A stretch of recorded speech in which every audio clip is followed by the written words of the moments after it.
бізге келген бір әйел кісі бүйтіп айтады.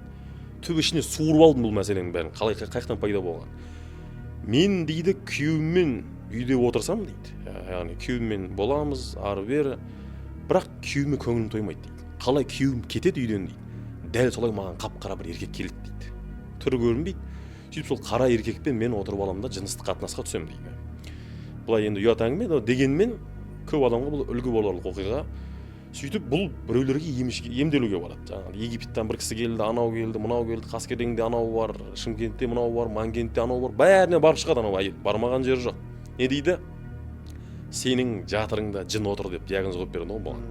Сөйтіп бұл ойлайды солай. Шынымен де мені, то есть орысша айтқан кезде мною владеет кто-то деп ойлайды ғой бұл. Сөйтіп жаңағы келіп жүрген еркекті шынымен бір жын деп ойлап жүреді бұл.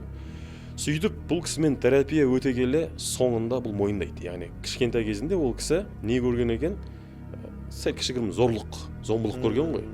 Содан соң бұда уже санасы бұзыла бастайды, жиі мастурбация жасай бастайды, уже ожидание болады бұда. Мен күйеуге кетемін, бір мощный біреу кездеседі деп.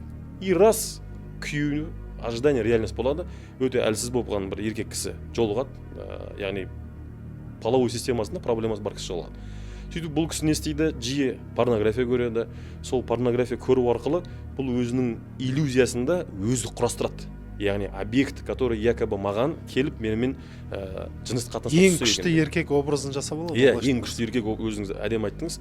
Жасап алады да, и күйеу кеткен кезде соны жаңағы елестету арқылы сол өзінің иллюзиясына кіріп, иллюзиясындағы объектпен қатынасқа түседі. Бірақ ақиқатты айтатын болсақ, ол жақта ешқандай жын немесе басқа бір объект келіп онымен ешқандай қатынас жасап тұрған жоқ. Бұның бәрі оның санасында болып жатқан нәрсе. Түбінде бұл өзі мойындады. Сөйтіп алланың қалауымен өзі емделіп шықты бұдан.